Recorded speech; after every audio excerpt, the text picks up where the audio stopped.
Good evening, everyone. We'll start our session with Shanti Path. Om Sahana Bhavatu Sahanau Bhunattu Sahaviryam Karvavahai Tejasvinavadi Tamastu Na Ma Vidvishahave Om Shanti Shanti Shanti.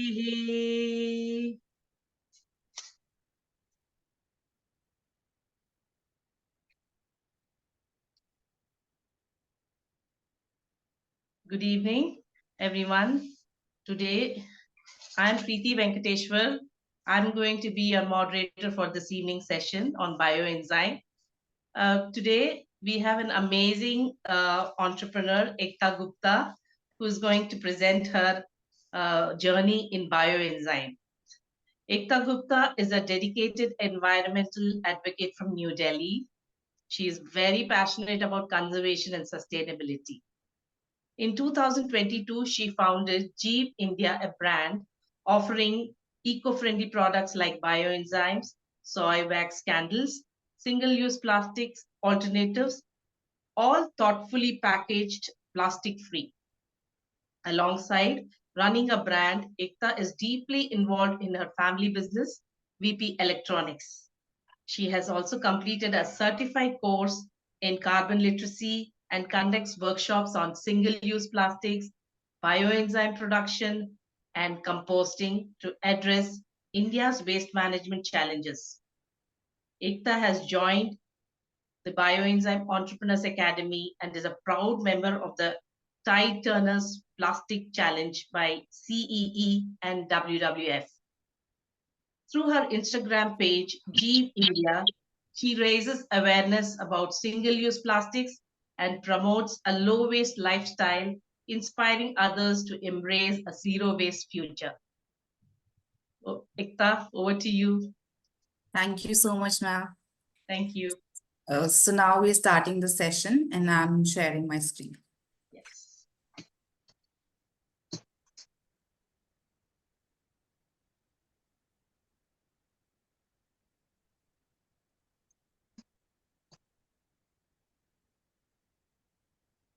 Is it visible? Yes. Okay. So in the past monthly training sessions, we have, studied everything about bioenzymes, the troubleshooting of bioenzymes, all the things that we can make bioenzyme with, and what are the uses. So in this class, in today's session, we will talk about why we need to switch to bioenzyme. Like we have plenty of cleaners in the market. The market is full of them, but still why there is a need for this shift. So today we will study that. So to understand that, first we need to understand the urban water cycle. Now, the urban water cycle, it's a process, many processes actually, through which water is collected from the glaciers, or you can see other water sources like rivers and all. Then it is treated for human consumption. Then through drainage system, it comes to our homes and other places where water is being used. And when we make full use of that water, it is disposed of through our drainage system and then again sent to the water reclamation plants. And there again, the water is treated and again, it is put back into the water bodies. So this cycle keeps on going every time. Now after this, we need to understand that what are the toxic cleaners that we are using in our household and our industries that are polluting the water. So in our household, we use multiple types of cleaners which are toxic for disinfection of our surface, for removing stains, for odor elimination. We use bleach-based cleaners and ammonia-based cleaners. And in industries, toxic cleaners, they are used for water treatment, for degreasing, for sanitation. They are also used in medical for cleaning gloves and all, for cleaning, for sterilizing the equipments of medical. Then These are the common toxins that are found in our cleaning products. Now, the first is the parabens. Parabens are those toxins that are mainly found in our cosmetics. For example, the creams that we use. Am I like audible to everyone? Hello. Ekta, you're audible, Yes. but your slide is not moving. Yeah, because I've kept it like this, so I can, change. Should I do that? No, it's only first slide. You're sharing only first, is it? No, okay, only first is visible. Now also? Only your first slide is seen, Ekta. Okay. Yes, now we can see. Now you can see? Yes, toxins. Okay. 8 toxins. Yeah. So I was saying the first is the parabens. Parabens, they are mainly found in cosmetics that we use in our daily life. For example, creams that we use and, deodorants and all that we use. Then second comes chlorine. Chlorine is basically used for disinfection. So we have seen that. So we have seen that chlorine is used for, cleaning swimming pools, and it is also used for water treatment. Then it is also used for bleaching of clothes, to make them white. Then comes triclosan. Triclosan is a very dangerous toxin, and it is present in sanitizers and toothpaste that we use. So if you remember the COVID time, there were certain people who had burns on their hands because of the overuse of these sanitizers. So it was due to this toxic chemical. Now, the fourth comes ammonia. Ammonia is basically used for glass-based cleaning. So anything that cleans a glass contains ammonia in it. Then comes plates. So these ones, they are also found in our cosmetics, in a lot of creams and all, and it is also used as a preservative. Then also fragrance is used in this form. Sodium hydroxide is comes in our shampoos and soaps. Then comes the perk, which is used to remove spots and in dry cleaning. Then these are also some common chemicals that we use in our households. This chalk adhesive, glue, all-purpose cleaners, laundry detergents, hand sanitizer we talked about, nail coating, dishwashing soap, glass cleaner, and makeup. So when these chemicals, they are put in the market, we all have this assumption that these have been already tested and they have been passed by the legal agencies who are responsible for giving licenses to them. But it has been found that out of 84,000 chemicals that are present in the market, only 200 have been tested by the FBI and 5 regulated by the FBI. And the last federal law that came was in 1976 regarding these chemicals. So it's just that we assume that if something is in market, then it is safe for us, but it is not like that. Now we will see how we use toxins in agriculture. In agriculture, we use pesticide, fertilizers, and animal pharmaceuticals. Now, pesticides are those which are used to control pests. Now, what happens is a pesticide is made for a certain pest, but sometimes what happens is that in spite of killing the pest it was created for, it also kills some good bacteria, some good pests that are very important for our, wait, that are also important for our crops. So in this way, it is causing harm to our soil. And sometimes because our farmers, they are not very educated.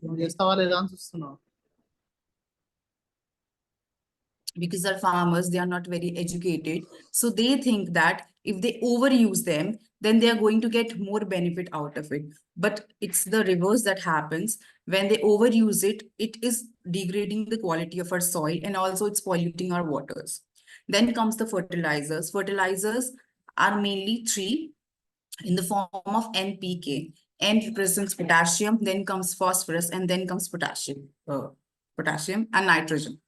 So what happened was during the Green Revolution in 1970s, the government promoted the use of fertilizers on a very large scale and also irrigation.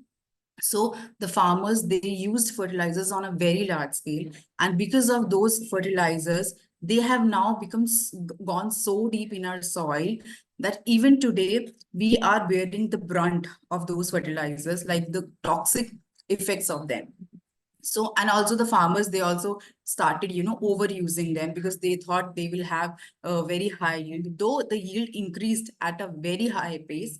But what happened was the nutritional value of those fruits and vegetables, they declined. It was like in the earlier times, if you're eating one orange and it is giving you 10 level of citrus benefit, like vitamin C. So after Green Revolution, the quality of the produce decreased so much that right now, if you eat 10 oranges, then you're going to get the same nutritional value that you had when you ate one in the past times. Then comes the animal pharmaceuticals. So like any farmer, he uses, livestock in his farm, for example, cow or, buffaloes. And we also have poultry farms where, chickens are being bred. So what happens is that because everything is now produced for the market. Now there is no actually agriculture, sustainable agriculture. It's all industrial agriculture. So what happens is to meet the demand of the increasing population, what they do is they are giving injections to these livestock. Like cow is given, artificial insemination injections, so she can, have offspring very early, and she can give milk more times. And then the chickens, they are also given injections and they are given antibodies, so that if a chicken grows, to its full volume in 6 weeks, the same chicken will grow to its full strength in 1 week, so that you can meet the demands of the market. So now when that chicken comes into the market and it is fed by human beings, then those same antibodies, they enter our body. So what happens is that our bodies are now becoming immune to antibiotics. So there will come a time when, a person can die even of, a very small disease like cold, because the antibodies will stop working on our body. And when these animals, they excrete their waste, through their waste, these antibodies, they also enter our water bodies. Like these antibodies, yeah, antibiotics, they also enter our water bodies. And through this way, they are, polluting our water bodies.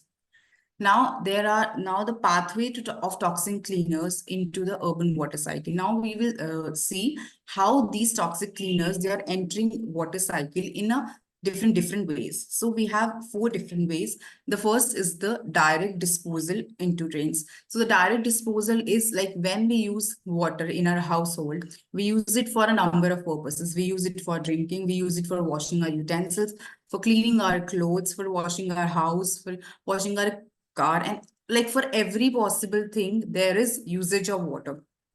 So when this water, directly runs into drains, then it is of course direct disposal. Then it actually goes directly, either it is treated at a water treatment plant, but if it's not treated, in India majority of the water is not treated before dumping into the main river, or you can see sea or the oceans. So this polluted water, which is full of toxins, when it is directly disposed of into water bodies, then also it is polluting our water bodies. Then the second is the industrial discharge. So what happens is industries, though government has provided industries with guidelines to treat their water before, disposing it off into rivers or water bodies, but what happens is 80% of the industries, they do not follow these policies. So what they do is they directly dispose of. And one of the major polluter of water is textile industry in India. So one of the major reason for the pollution of Yamuna River is also the textile industries which are lined across Agra district. So, and also there are also many industries which are involved in the manufacturing of these toxic chemicals, cleaners. So when they're produced, if it gets expired or if they have extra produce, then also they dump it directly into rivers. So in this way also, we are polluting the water bodies. And the third comes agricultural runoff containing cleaning residues. Now, this is the same that farmers, they have equipments, they have different tools that they use while farming. For example, we have tractors, and then we have saw and many more things. So they, of course, wash these, tools. So they are using chemical cleaners only to wash these. Now, when the water that is used in cleaning these tools runs off, of course, it is entering our drains and then it is polluting our water bodies. Then how urban development and construction activities are affecting is that, whenever suppose there is a construction happening, so they have cement and other things which are lying on the road. So if suppose it rains, then of course the runoff will take away the cement, the powder with it, and then it's going to enter our water bodies. So the other thing is some with air. Cement is something which can, easily flow with the air. So then also it is ending up in the water bodies only. So it is polluting our water bodies. And also cement is one of the largest polluter of, our air pollution.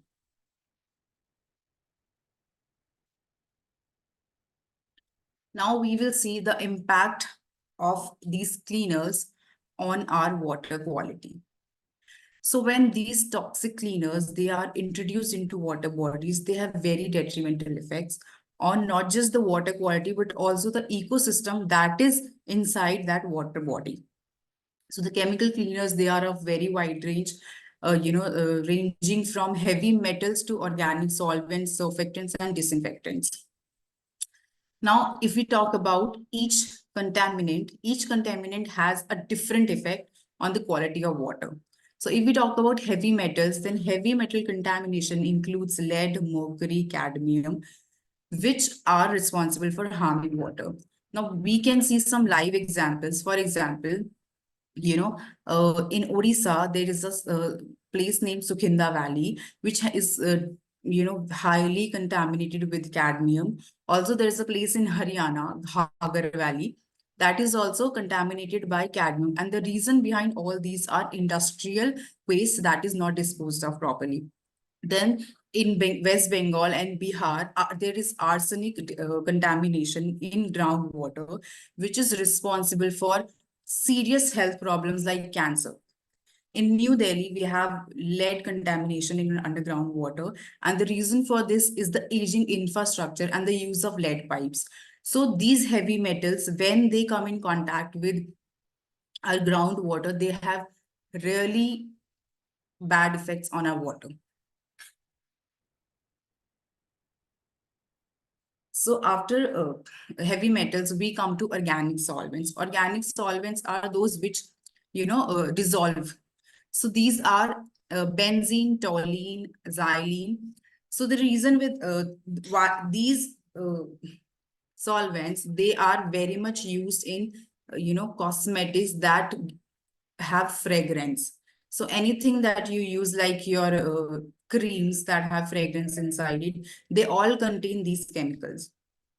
Now, these can also leach into groundwater and surface water. How, suppose you're applying cream on your face, and then of course you're going to wash your face. So when you're washing your face, that thing on your face, it's going to go into water. So this is how these are entering our water bodies and polluting them.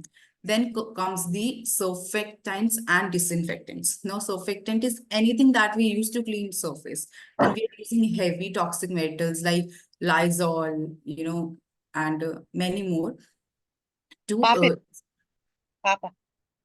clean our, surfaces. And then we have disinfectants.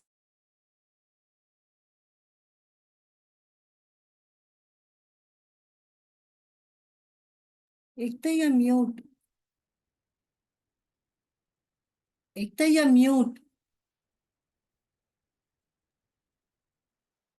So what was the last thing you heard? Surfactants. Okay. So yeah, I was saying surfactants and disinfectants. So surfactants are cleaners that are used to clean any surface.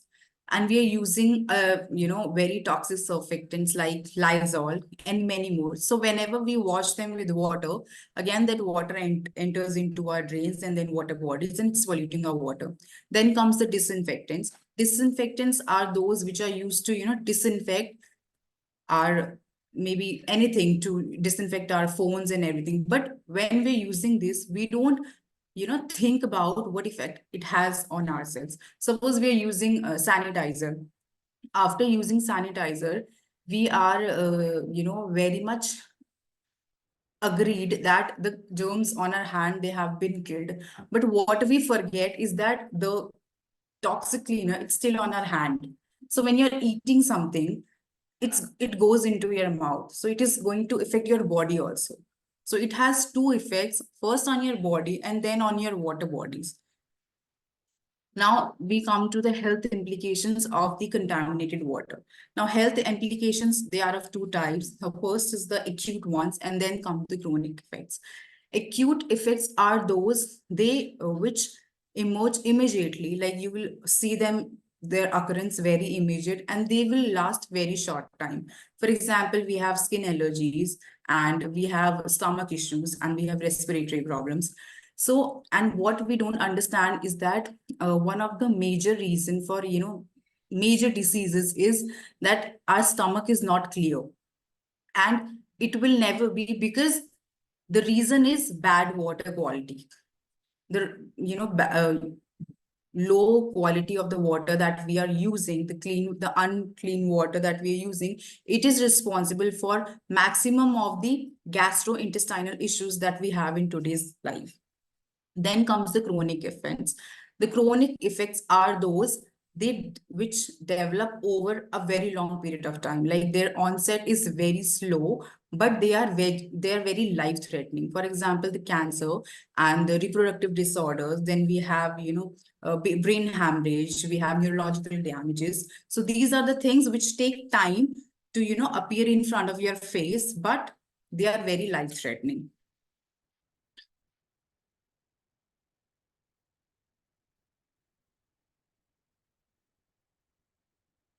And then comes the rivers that are contaminated.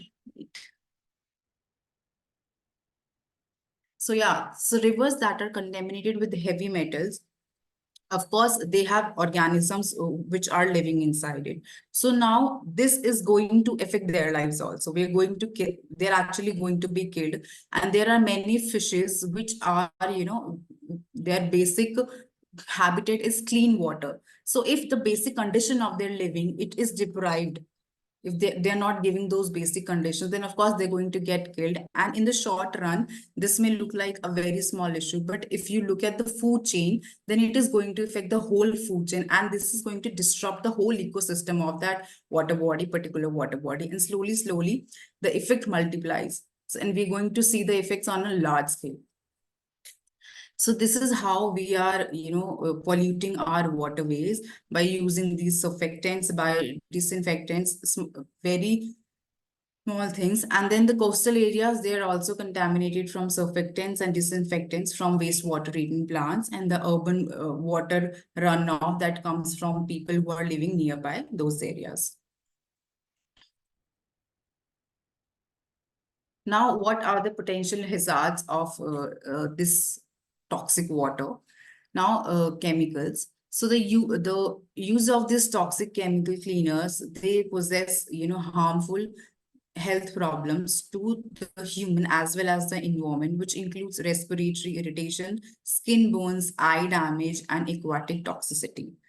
Improper handling of these cleaners, they can lead to accidental exposure and environmental contamination.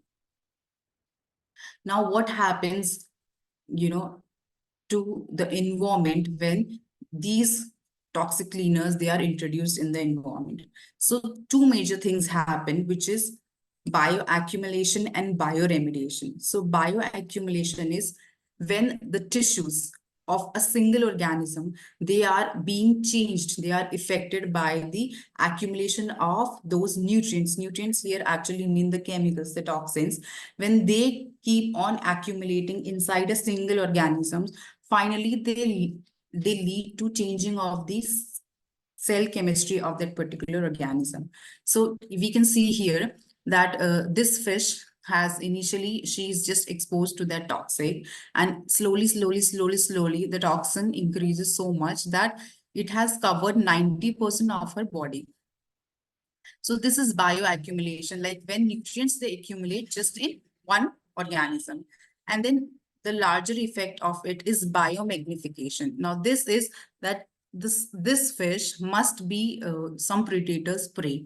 So when the predator, like this big fish, eats this prey, so these nutrients or the toxins, they are going to enter this body. When this is eaten by this, they will enter here, and when this is eaten by this, they will enter here. So this is how it will enter into our whole food chain. And somewhere or the other, the people who are eating seafood, they are going to eat something from here only. It's because we don't have any separate planet, from where we get our fishes and all seafood. So this is how the nutrients or the toxins, they are going to enter into our body. So it's like a vicious cycle. It is something that is started by humans. Then first we think that it's not going to affect us, it will only affect those organisms. First of all, we don't even think that it's going to affect them, we just don't care. So when they affect them, then ultimately the cycle comes back to us and it is affecting us. So we need to think about the long-term benefits or the long-term consequences of everything that we are using in our daily life. And this is where bioenzyme comes in. So toxin chemicals, they can also impair the growth, the reproduction, and the survival of aquatic organisms, including the fish, amphibians, and invertebrates. Now, the heavy metals, of course, they're going to degrade the quality of the water. They can alter the water chemistry, reduce oxygen level, and degrade water quality. And sometimes what happens is that due to these heavy metals, the oxygen content of the water bodies decreases so much that it leads to algae bloom. And what happens is the whole water body turns red into color, and it has very less or no oxygen at all. So because of the reduction in oxygen, all the organisms that are inside the water body, they are bound to die. So small habits can lead to such big consequences. Then we have loss of biodiversity and species extinction. Now, loss of biodiversity is that we have a lot of variety in the uh, animals, organisms that we have on our earth. But when the uh, adequate conditions for their survival, they are being diminished, when their habitat is being disrupted, what happens is their population keeps on decreasing, and a time comes when they become extinct. So this is how the variety keeps on decreasing, and Earth as a planet is full of varieties. If the varieties, they end, then the survival of the human race is also in great threat. Then comes the species extension. So about the species extension, I have example in mind. So there is a particular species which is now known as northern white rhinoceros, and they were found in Africa. So now what happened was, in 2018, the last male of that species has died, and now we're only left with two females. So now the scientists, they are trying to reproduce using IVF through both the females. But if you look at the human cause, this all happened because we took their home, their natural habitat, and it was also due to poaching. So poaching was also done by human beings only. Nobody else can do that. So it's because of humans, they lost their habitat and now they're extinct. And now they have gone through this world, they've gone from this world, but the consequences will be beared by us. So we have heard this habitat degradation. So it is like slowly, when the toxins, they keep on increasing. Initially, the organism tries to accommodate. It tries to, uh, give into those conditions. But when the toxins, they increase a certain level, then of course they have no choice but to die, and their population declines, and then extinctions happen. So there is, now this is the place when bioenzyme comes into action. So we all know what is a bioenzyme. It's a wonderful gift that we've received from nature, and it's made by fermenting the peels. So what are the positive things about bioenzyme is it's one liquid and it can perform a plethora of jobs. It's non-toxic, protects the environment, cleans water bodies, enriches our flora and fauna, which is right now ending, builds the ecosystem, and contributes to sustainable living. Then comes the uses of bioenzyme. Now, bioenzyme has a versatile range of applications. If we talk about household cleaning, then it is used for cleaning our homes, kitchens, and toilets. In personal hygiene, we can make soaps with bioenzyme. We can make shampoos, conditioners. When it comes to washing, clothes, utensils, jewels, cars, everything can be washed using bioenzyme. And in garden, bioenzyme act as a plant growth booster. So if fertilizers, they are providing you just one benefit, like they're increasing your yield, but at the other hand, they are depleting the quality of our soil. But bioenzyme as a whole, it not only increases the fertility of our soil, because it is enriching the soil by increasing the microbial activity in the soil, and soil is a living organism. It's also living like human beings. So bioenzyme, at one point, it is increasing the productivity, then at the other end, it is enriching our soil. So it's like two things are done by one single thing. So, and then comes the industries. In industry, bioenzyme is used for wastewater treatment and for cleansing applications. Environment, it's used for cleaning lakes, ponds, and rivers. Agriculture, nutrients, and soil health booster. Civil infrastructure, wet waste management, and sewage treatment plants. So, if we see about the waste management, uh, India, not just India, like the whole world right now is facing the waste management problem. And 60% of our waste is the wet waste that we have in our kitchens. So if what happens is, when you put bioenzyme for waste, like the wet waste management, the process, it increases, the speed of it increases very fast. Bioenzyme acts as a catalyst in turning that wet waste into organic soil, in decomposing that waste. So bioenzyme is a very good product to be used on the parali. That is one of the reason for the pollution in Delhi, like the capital of India. And every year, when the winters come, there are the news channels, they are filled with the air pollution, but nobody actually wants to find a way for it. So bioenzyme can actually provide a solution to the waste that is being generated in Haryana or Punjab due to agriculture. So based on the application, bioenzyme is actually very acidic and its strength is very strong. So whenever we're using bioenzyme, it needs to be diluted, and the dilution is decided on the application you have to use it for. So it's like less is more.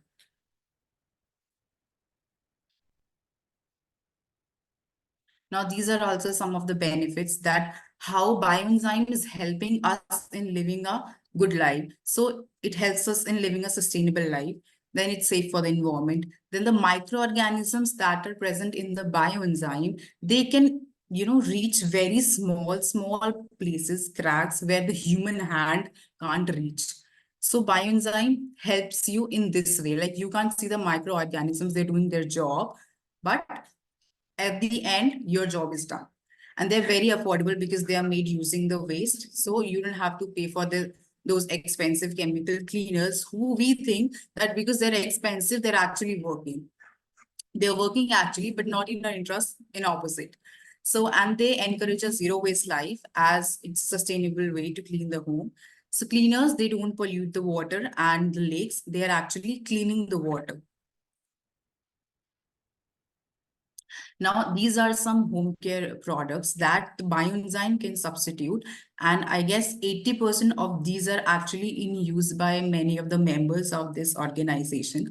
So the cleaning agents are all-purpose cleaners, disinfectant wipes, glass cleaners, bathroom cleaners, kitchen cleaners, floor cleaners.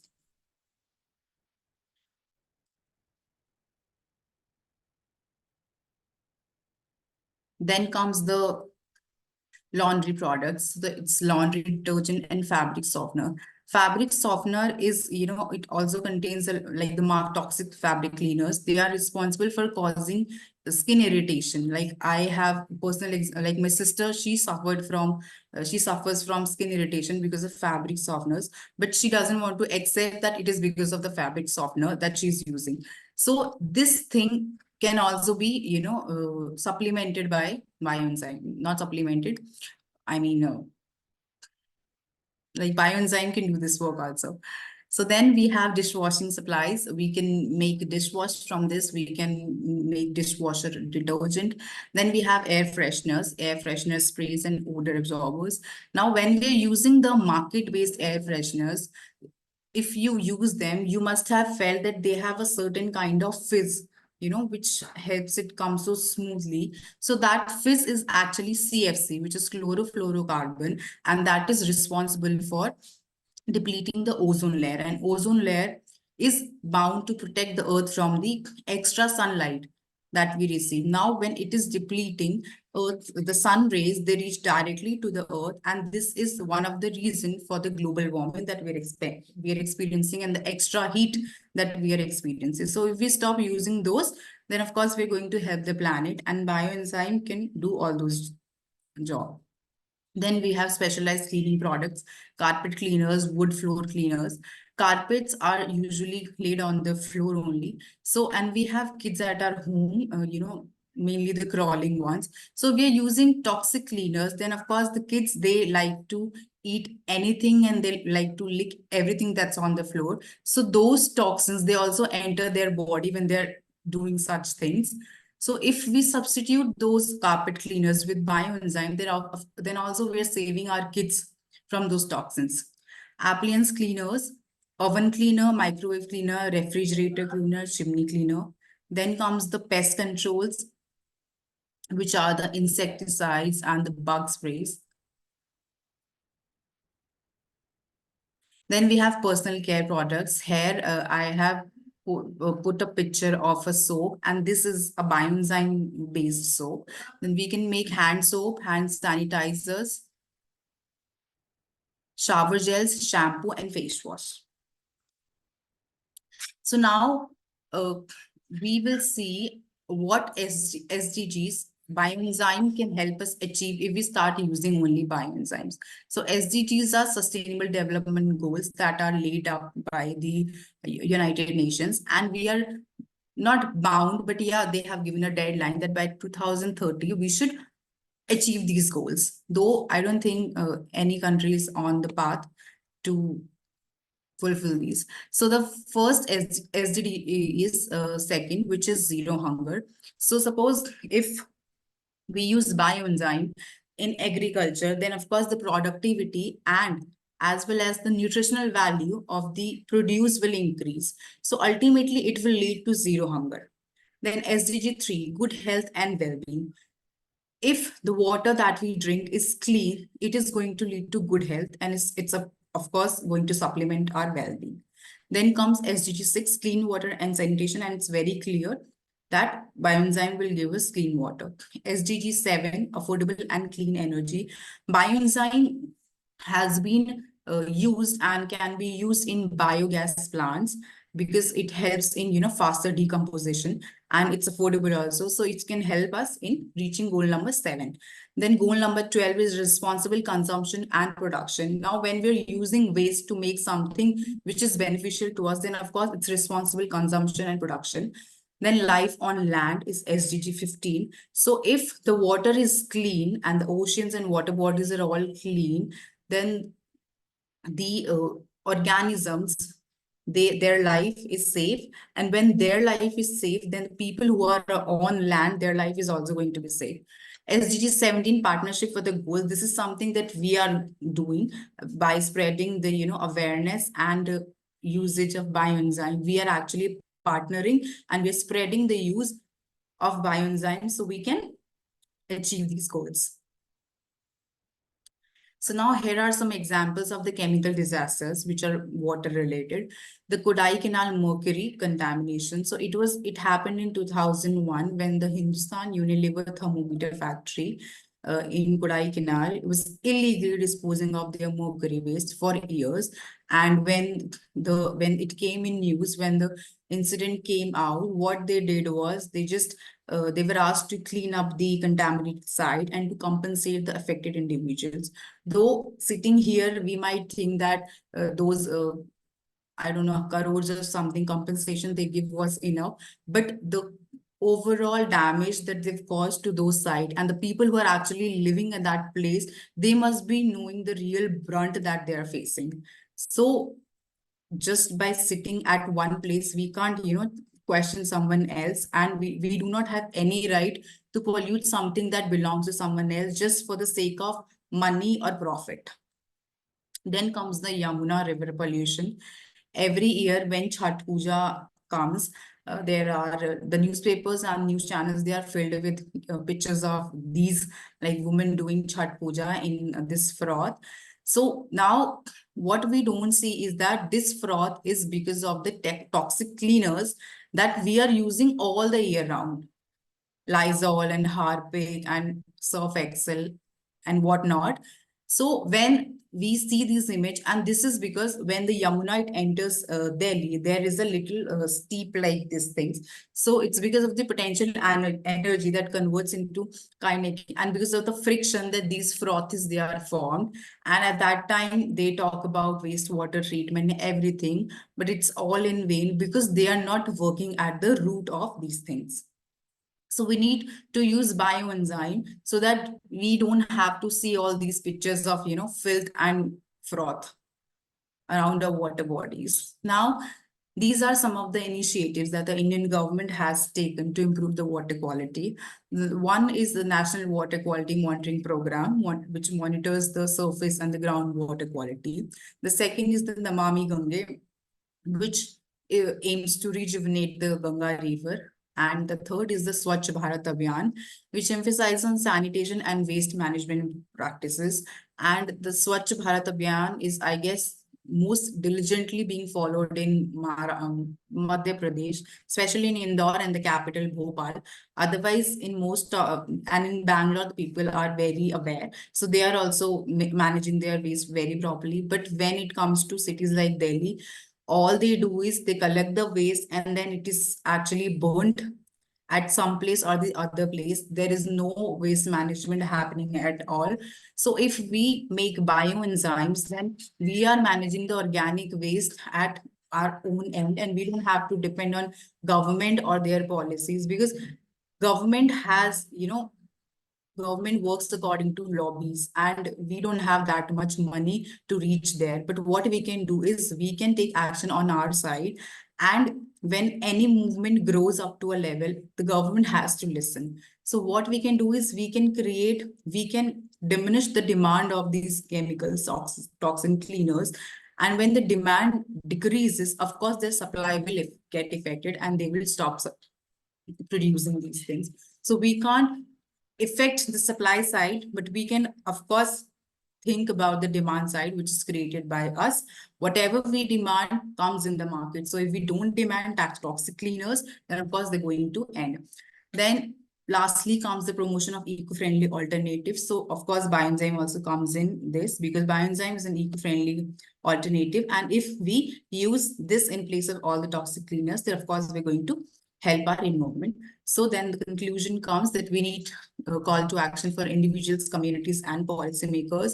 Once this movement reaches a certain level, the officers who are sitting at ranks, who can actually make changes, they of course are going to join the movement.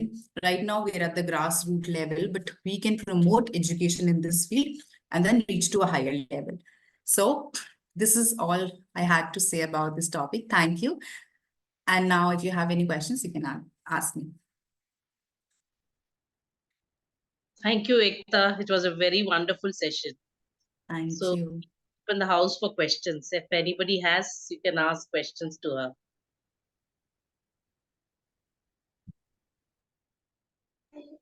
Hello, I'm Maureen from Sri Lanka. Hi. Hi, and thank you for the very informative session today. I have a question because I'm a soap maker myself, Okay. and we use sodium hydroxide for soap making, as you mentioned earlier.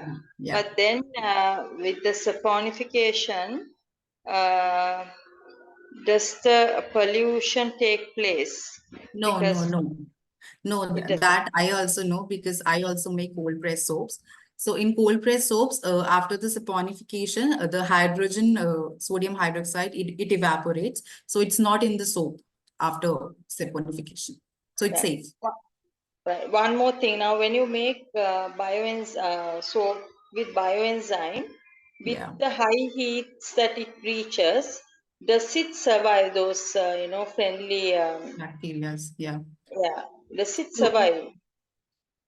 like on this, I don't have enough information. So maybe we can answer this question later. Right. Oh, thank you very much. Thank Yeah. you. Thank you. Ekta, there is a question in the chat Okay. by Ami Tapyawala. The question I is, tried.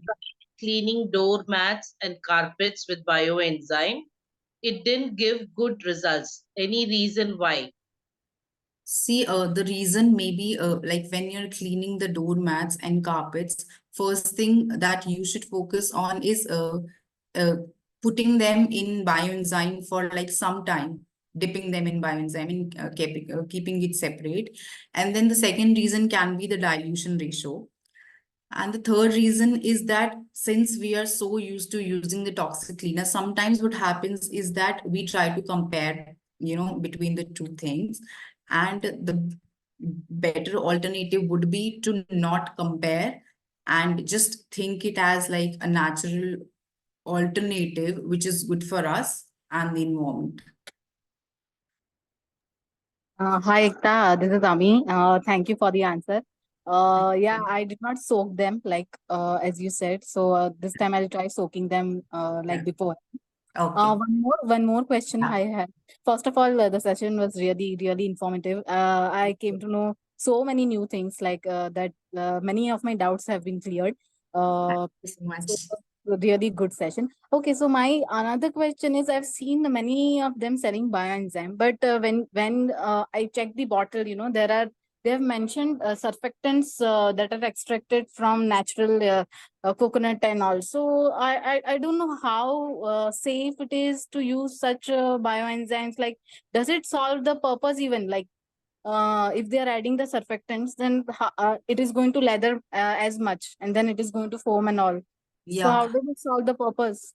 Yeah, the thing is that when we're using bioenzyme, so first of all, it's like the surfactants, they are plant-based. Like as you said, they are coconut-based. So they are biodegradable and they are not going to cause any harm. The second is when we're using bioenzyme, so it's like suppose I'm using 2 cups of bioenzyme, then the surfactant will be used only 1/4. So the majority part is bioenzyme, right? And when we use bioenzyme, we don't need any other preservative. So bioenzyme also is acting like a preservative. And right now, the toxic cleaners, they have preservatives like PEG and other, which are responsible for causing cancers, like they contain carcinogens. So if you find bioenzymes that contain plant-based surfactants, then there is no problem because right now I don't have any plant-based bioenzyme, but I also sell bioenzymes. So I think there is no issue in that. You can buy them. Thank you so much, Ekta. Thanks again. Thank you.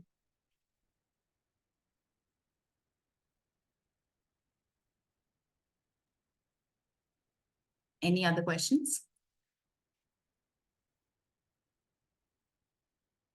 Thanks, Ekta. It was a very informative and very engaging talk. Thank you. Um, Any other question? I mean, anything about if you want to know how BA is functioning or any other doubt? Uh, Before I clarify any other thing, I would like to say, see, bioenzyme is very powerful. And when we say less is more, eh, we need to understand why is this less is more, how it is working on when we are talking, how the way enzymes are cleaning up the wastewater, the way enzymes are cleaning up industrial waste. It is breaking down those complex elements into a simpler form, which can be biodegradable.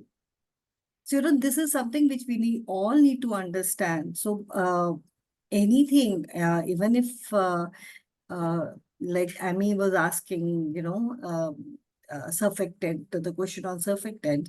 So, the way enzyme functions, it breaks down all those toxic chemicals into a simpler form.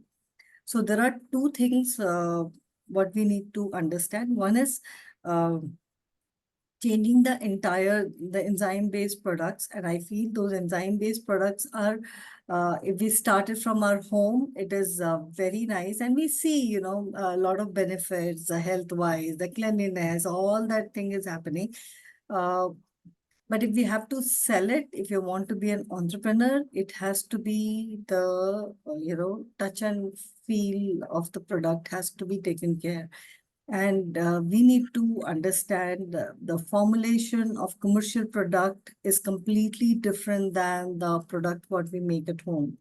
Now, if we are making the commercial products, we need to understand the science of bioenzyme. So, bioenzyme, that way, I mean, if you see, it just breaks down all those toxic chemicals. So it is absolutely safe to use the products with those, I mean, the commercially available products. And carpets, yes, it cleans very well. You need to add soap nut enzyme to it. And with the, what do you call the power wash kind of stuff, it cleans up very well. So it works. And the thin carpet and all, if you just soak it and morning you just rinse it with the water, it's gone. It is as simple as that. So, any other question anyone has got? There's one more question, ma'am. This Yeah, Preeti. Satya Radha. Her question is there session for market fit products? Yeah, rather we do it on every Friday, the management session, right? And I think you're attending that as well. So that is different than what we are doing it today. So that is every Friday, and I'm sure whoever is attending, they are learning it in a they're learning. It is a very, very useful platform to understand the basics, what preparation we need to do before we launch a product, or what we analyze, what are, this enzyme is such a vast area, and it is bound to happen. We get excited, and then, we want to launch our products immediately. All those things are there, but this can be uh, it is possible, but I feel all of us need to do the homework well before we get into the proper market. And Friday sessions, whatever regular session, right now we are doing every Friday at first of the month for the new members. And every Friday, see, all these links are there in every group. It is pinned on top. It has a link. We do give reminder, it is Friday, we have sessions and all that. But in case we forget, it is there. It is there in every group as a pinned message on top. So if you go through that, you will get the link for every session, the regular sessions. So, and I would, all the new members I would definitely like you to fill up the profile form so that it helps us to understand you well, and where we can help you out, and whatever kind of information or help you need, we can do that for you. So any other question? कोई और questions है? I mean, On chat, nothing. nothing, yeah. So just a small announcement. We have we recently had an election on managing committee. So 7 people have been elected, and they will be gradually taking charge of BA running. BA is a membership organization, and it's a mission. It is not just that, we make product, we sell product. It is not that. And mission is really big, and the market is really big, and we can all capture from our respective areas. And it is our responsibility to come forward and take charge of the organization to run. We need to develop many more people who understands the mission, or the vision of BA, and which can be taken forward. So and we are growing so fast, and it is not possible for a few hands to handle everything. The I'm glad that things are shaping up, and we will soon announce who is handling what portfolio and how things are going to happen. But the work is not stopping, it is still on. So we are all here. So just wanted to share that. And this managing committee role and portfolio would change on regular basis. And we will again have election after 5 years. So till then, we will shift our roles and more hands-on to understand the functionality of the entire process. So this is where we are. Anything else do you want to know about the academy?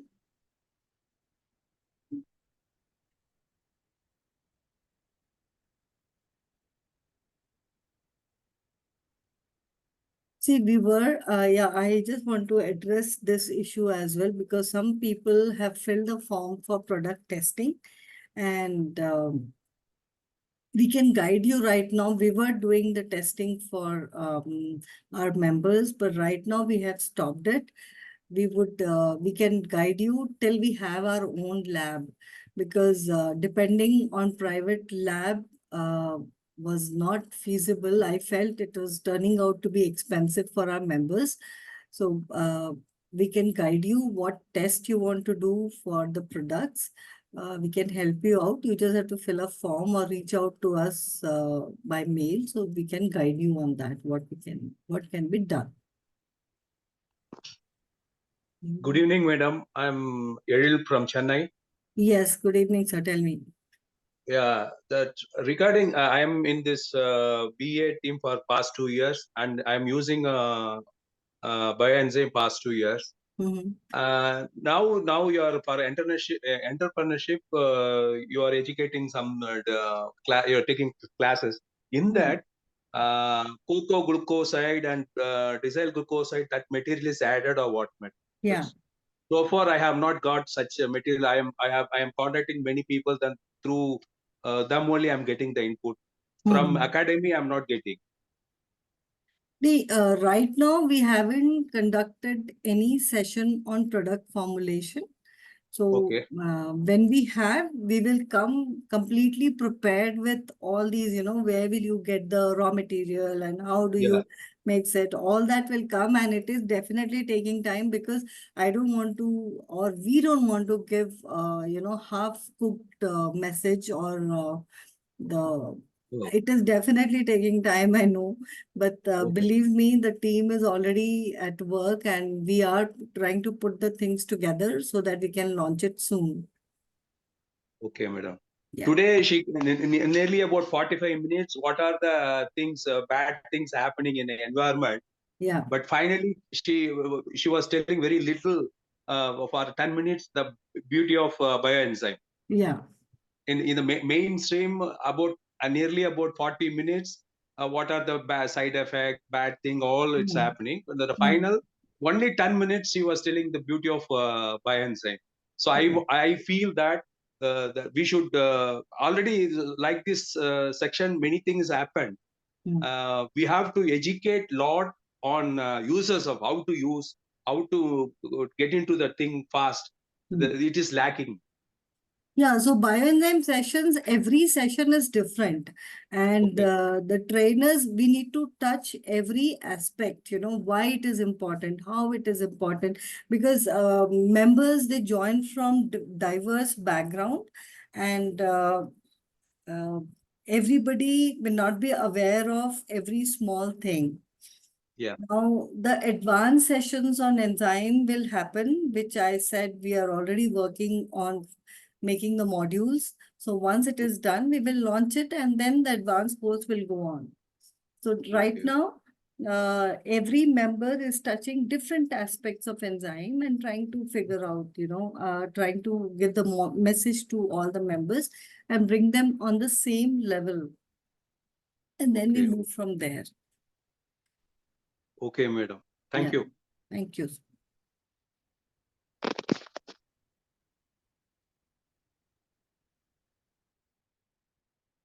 So, any other questions anyone has got?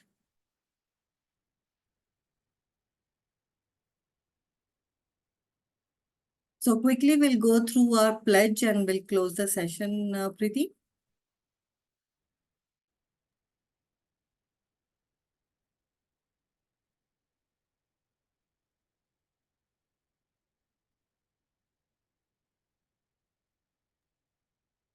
Yeah, Ekta, that you will upload the pledge.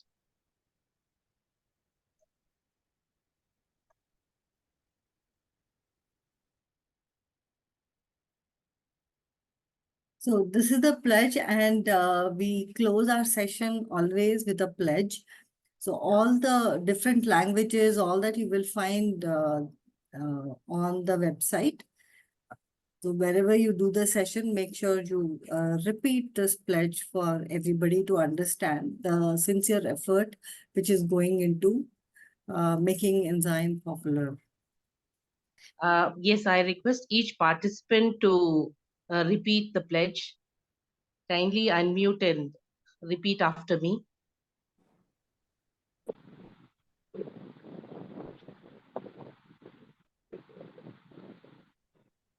I pledge to embrace and promote the use of bioenzymes. I Protect pledge to embrace and the use of promote the use of bioenzyme to protect our soil, air, and water. Soil, soil, air, and water. I commit to making and using bioenzyme for organic waste management, reducing chemical pollutants, and fostering sustainable ecosystems. I commit to making and using bioenzyme for organic waste management, reducing chemical pollutants, and fostering sustainable ecosystems. Together, we'll safeguard our environment and create a cleaner, healthier world for all.